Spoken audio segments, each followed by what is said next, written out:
Arsenal fans were very quick to criticise players, and I made a video yesterday about Thomas Partey and how he's been pretty good, but there's not been a lot of talk about his performances. But in today's video, I feel like it's now time for Alexander Zinchenko to kind of get his flowers, because I feel like he's been pretty good. And you know, people are very quick to say he's an awful player, he can't defend 1v1, he's really naive, he's poor on the ball in our third of the pitch. He's loose, yeah, it's quick. We can be quick, you know, to criticize him, but I feel like we're really seeing a kind of energy from him, which is really lovely. You know, we talk about players maybe being fired up by competition, and I feel like Zinchenko is certainly one of those players who has been fired up by the arrival of Calafiori, and knowing he's got Timber as well on his back, who's now back from injury. So he's going to have to step up if he wants to place in his side. And a lot of us, you know, me included, we started disregarding Zinchenko in lineups. We're like, no, Zinchenko in this side, why would he be here when we've got two players who are better than him?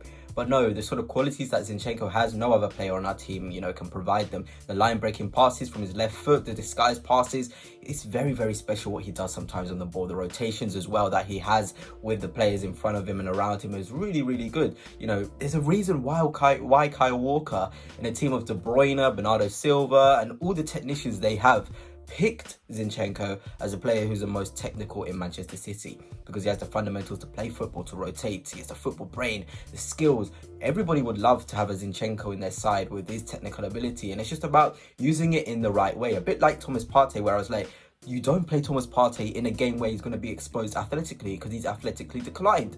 Same with Zinchenko, you don't play Zinchenko in a game where you're going to have a really pacey winger who's really tricky, because he's going to get exposed. So use these players in the right way. And I feel like Mikel Arteta, if there's one criticism of him, is the way he uses his players, the profiles that he puts in certain games. You don't go away to Anfield and put Zinchenko at left back. That's suicide. You would never ever want to do that. You know, we've seen it multiple times pre-season at Anfield in the league. You know, Zinchenko against Salah is a complete mismatch, and it was only when, you know, there was a slight tactical tweak where Gabriel would go out into the left back area and Zinchenko would come into the left centre half area, where we started to deal with Salah. So if it's going to be a game where the wing is tricky, the Dokus, the Salahs, the Luis Diaz's, you don't put Zinchenko in a position to be isolated out wide. You put him in the left centre back role and you let him do his magic from there, because I feel like he has the awareness to know where to stand in those positions, and it's worked pretty well over the years.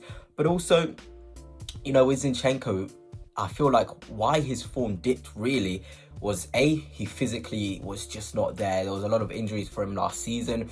You know, there was a lot of security with his position as well. That can really get to a player as well, you know, not having that guarantee of starting games. We had Kivior there, we had Tomiyasu there as well at times. You know, Zinchenko wasn't really getting the game time, you know, and I feel like that affected him a lot. He's a player who wants to play minutes. He saw coming to Arsenal as a time to show his ability, and that didn't happen. So he needs, you know, that rhythm as well. There's him, there's Partey, two players who need the rhythm to be able to play well. Like, I wouldn't bring Zinchenko, you know, into a really high intense match where it's a pressing team. When the going gets tough, you just don't bring Zinchenko in there, because he needs time to adjust to the speed of the game. There's certain games where he's perfect, you know, when you're chasing a goal, you need the quality of Zinchenko. He's really good in the half spaces with his crosses, causing havoc, line breaking passes, like I've said, and his driving ability as well, which has come back to him, you know, after his physical decline, the injuries and all of that. He's now got that burst back in his game. He looks a lot more physical, a lot more stronger, and we're now starting to see that in his performances, a lot more stronger, a lot more composed. You know, he has the abilities to be, you know, a top player, an important player in Arteta's system. It's just about keeping fit, you know, giving him the momentum, giving him the rhythm, giving him the confidence that, you know, we see you as a top player. He needs love from the fans. He's one of those players as well, whereby he can only thrive when he knows the fans are supporting him, when he feel like at times we as fans need to recognize that we want to win. We want our team to win.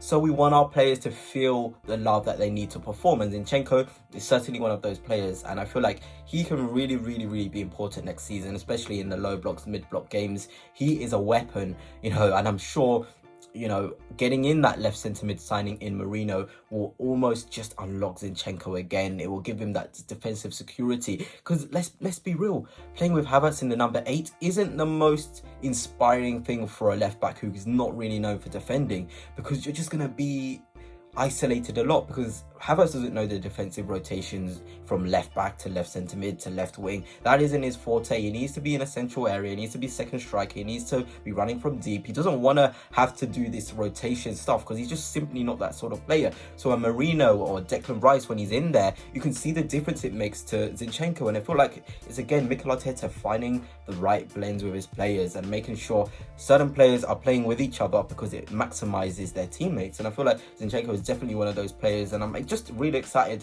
to see how he gets on next season. He's obviously going to start the season.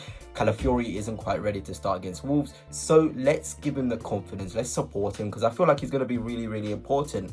You know, I saw the Lyon game and I was like, wow, we've got our Zinchenko back in terms of his skill on the ball, off the ball as well, his movement, his quality in the half spaces on the ball, his driving ability, his focus as well, and his concentration, because that's another thing with Zinchenko. When his focus and concentration is there up there, you can see him do the lovely, lovely things we love to see from him. He just looks so, so good, and I wouldn't really have any other left back, you know, in world football to replace Zinchenko in certain game states. When you're chasing a goal, I would not have any other player in the left back spot than Zinchenko in those sort of games, chasing a goal. Like I said, sort of games where, you know, the balls over the top are important. You want Zinchenko because he has the ability to play them. We saw them again against Liverpool last season.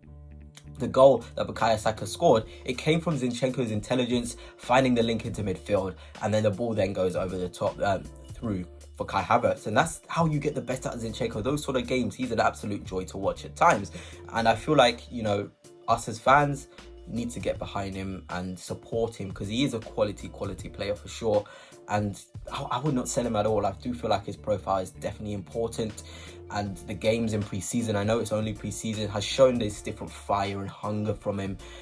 I also want to talk about that goal. I mean, to be honest, I haven't touched on it at all against Leverkusen. The typical sort of movement you'd want to see as Arteta from your left back. You're in the side to play the balls over the top to Havertz. Havertz loves to go in behind transitional runs. We all know that. So can you pick him out? And Zinchenko certainly did that. Now it's about the next move. Are you going to stay back? Are you going to come in field? Zinchenko comes in midfield, and then just the quality on the strike, the care, that is Zinchenko in a nutshell. It's absolutely incredible, the sort of way he struck that ball. And I feel like a lot of us kind of were taken aback by that moment. We're like, wow, that's a fantastic strike from, you know, a good player. We want to see that more. We want to see Zinchenko in more advanced areas. We don't want to see him going backwards. That's not what he wants to be doing. He's not the sort of player who's going to be really strong 1v1 defensively, but he will get you the other way. And I feel like that's what Arteta's done. But yeah, I feel like Zinchenko definitely deserves this video talking about him, because I feel like it's a quality player who will do really, really well for us next season in certain game states. But anyway, Gunners, let me know your thoughts on Zinchenko. Do you feel he's the sort of player who can play a lot of minutes this season? I certainly do think so. But until next time, peace.